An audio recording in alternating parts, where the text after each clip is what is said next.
YouTube, what it do? It's your guy CJ, back with another video, back with another episode of the CJ Wilkins YouTube channel.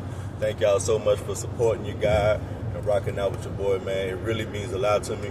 I want to do an episode today about dating. I don't do a lot of content about dating or relationships or things like that, but this is something that really needs to be said, right?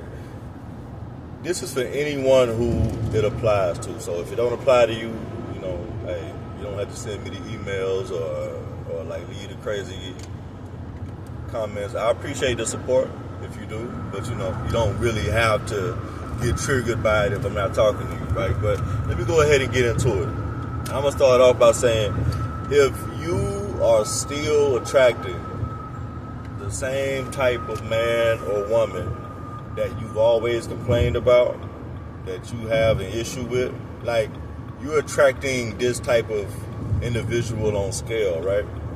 You are not healed. And I'll say it again for the people in the back.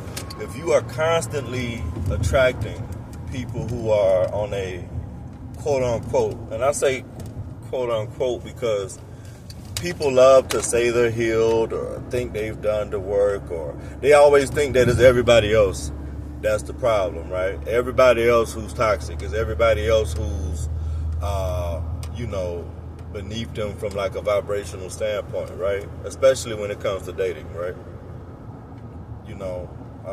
If you're still attracting what you quote unquote say you despise, or you no longer have time to serve or a place to serve, I'm here to tell you, and I'm here to tell you from a place of love too, right? This is no judgment. Like, we don't judge in therapy, right? And this is therapy, right? You're not healed. There's still parts of you that are broken. There's still parts of you that are of the same vibration that you're attracted, because at the end of the day, water always seeps to its own level. That's why if you go back and you watch any of my 300 videos, man, you'll never see me like, crashing out or speaking like negatively or in like a derogative term about any woman I've been in a relationship with or I've spent time with romantically, right? Is that to say all of my relationships were great and I always made the right decision in women? Absolutely not. But I will say this. Again, my grandfather used to always tell me, man, and it's so true, water seeps to its own level. So whatever you attract, whoever you attract, that's who you are at some level, at some form or capacity. And I know people are going to like try to deflect and say, well, hey, they were acting, or people can't act that long, bro. Like, sis, I mean, I hear you, but a lot of y'all say that as a cope, as a way to feel better about the poor decision making, about the poor mate selection that you possess. But in all actuality, you always attract who you are, and you attract who you attract how, okay, I'm talking all over myself this morning. You attract how you feel about yourself, right? And that's very important that we recognize that. You attract who you are, and you attract how you feel about yourself. So if you're still in a space where you're attracting at scale, right? And not to say once you become healed that the work is done, or there won't be people trying to like, shoot their shot at you that aren't up to standard, right? That happens. But there is something that comes with true healing and true rejuvenating who you are and rebuilding yourself, right, to a better person, to a higher state. There is something that comes with that does kind of put a veil or like a shield over you, right, to where when you present yourself in a certain way or you arrive to a certain point, people who you may view as, scum or like losers or, toxic, they won't even feel comfortable like even approaching you. They may desire you. They may want you. They may, try to, manipulate the universe in some weird way to get your attention. But at the end of the day, if you build yourself up or you put yourself in a certain spot or a placement in this universe, right? People who aren't for you are gonna feel unqualified. They're not gonna feel qualified enough to even be in your space. So that's not something that you're gonna really have to worry about. But I really want you guys to know and just give it thought.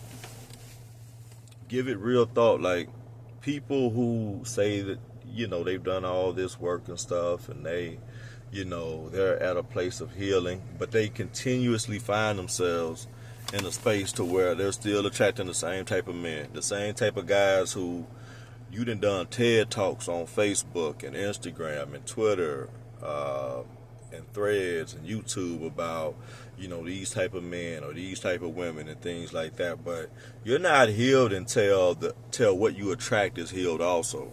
Until who you attract has done the work on themselves, and they're coming from a place of healing, a place of peace, a place of authenticity.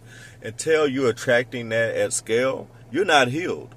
You may not be as broken as you used to be, which is a win. That's a victory, right? I never try to shortchange a person on like a win, because a win is a win. If you're 1% less broken today than you were yesterday, that's a win. But that does not mean you're healed. That doesn't mean you're in a space to where now you can, in a healthy manner, select a person to spend the rest of your life with. It doesn't even mean that you're that person yourself, right? And that comes with a lot of, self-reflection. That comes with a lot of humility. That comes with a lot of patience, because we're never a finished product. We're never we will never arrive at a place to where we don't have to do any more work on ourselves, to where this is the perfect version of me. We'll never be at that point. So as a result, we have to continuously work on ourselves and improve ourselves and become better versions of men and women. So when we present ourselves out to the world, what we get is what we actually want, is what we actually desire, right? Because when you are being approached by people, when you're being in the act of attracting a significant other, your options are always a reflection of you, right? And it could be physical, it can be metaphysical, it can be spiritually, it could be vibrationally, it could be, you'll say, well, I attract cheaters, but I'm not a cheater. But there's something about you that attracts a man or a woman who's disloyal. So that's when that self-work comes in. And also, you get to a certain age, I will say, to where it's no longer acceptable to say they tricked me or they fooled me. This is why it's always important to ask God, to pray to the Most High. Pray for discernment. Pray for the ability to be able to analyze a human, right? And know how to predetermine, or just ask God for the strength to be able to pick up on subtle cues or certain tendencies that may make someone not a good fit for you long term, but the signs 9 times out of 10 are always there. I don't believe people act as much as people like to say. I think what happens a lot of times, and I've done this myself, so I am not speaking from a ivory tower looking down on people, right? There have been times where I've met women who aesthetically, physically, they check every box. They meet every criteria that I desire, I lust for, I look for, right?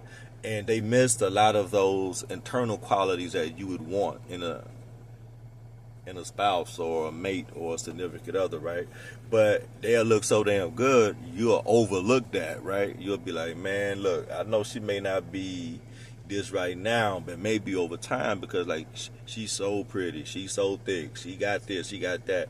And women will do the same thing. They'll meet a man who's tall, who is handsome, he drives a nice car, he makes a whole lot of money, and they'll know there's a lot of things about this man that's not desirable, a lot of things about this man that's really messed up, but he'll look a certain way, or he'll check a box to where they'll be like, okay, I can work with the rest, or I can try to, do a renovation project with this guy to make him who I want him to be, even though he's not that now. Nor, in a lot of cases, if you want to be all the way real, they're not even showing signs that they're even capable of doing that. So you're really speaking from like a pie in the sky, or you're hoping for like a miracle almost, right? But you really have to make sure you're always cognizant of that, you're aware of the fact that what you're attracting, who you're allowing to come into your life, that's who you are. You know, old people used to always say, everywhere you go, there you are, right? And that just really means like, hey, what you have in your life, who you tolerate, where you tolerate, what you tolerate, how you tolerate, that's you. And that's not a good thing or a bad thing, but that's the reality. And I want people to just start thinking about things from a sense to where you can see the reality of it. Not to beat yourself up, not to denigrate yourself, not to put yourself down, but you have to look at life through a realistic lens, right? It's okay to feel, it's okay to be emotional about certain things, but when it comes to the truth is always going to be the truth, right? It doesn't have to be something that is quote unquote, desirable or like even like favorable, right? It doesn't have to sound good or taste good or feel good, but if it's real, it's real. And I think people have to really get to the point of where they acknowledge, this is why I'm attracting who I'm attracting. This is why these type of people are entering into my life. For one, I'm letting them, but most importantly, there's something about me, there's something vibrationally or spiritually attached to me that is attracting this type of person, this type of individual. It could be, why are you attracting like low vibrational, like garbage friends? Some of you women especially, I always say like men are better friends to men than women are friends to women, right? And like you gotta pray, like some of you women, you gotta pray for discernment in your friend group. The women that you call your girls, or they say this shit now called girls, or like whatever that means, but you have to really put yourself in a position where you have discernment in all things in life. Some of y'all enter relationships you shouldn't enter in, but the reason why you enter those relationships, or the reason why you obtain those friendships, is because that's where you are at some level, at some point. It doesn't mean that you're just like them, or it doesn't mean that you operate toxically in the same area that they do. You may be toxic in a different area, right? But there's something about you that allow y'all to connect, right? So just think about what I'm saying, man. Like, no need to, like, if it don't apply to you, that's great. But if you gain something from this video that you can say, okay, I can take a look at this, or I can examine that, that's really important, and that's really why I make my content. So that's all I got on this, man. Like, let's talk about it. Like, let's keep the conversation going in the comments below. Be sure to like, comment, share, and subscribe, all that stuff for the algorithm. It's your guy CJ, and as always, I'm out. Peace.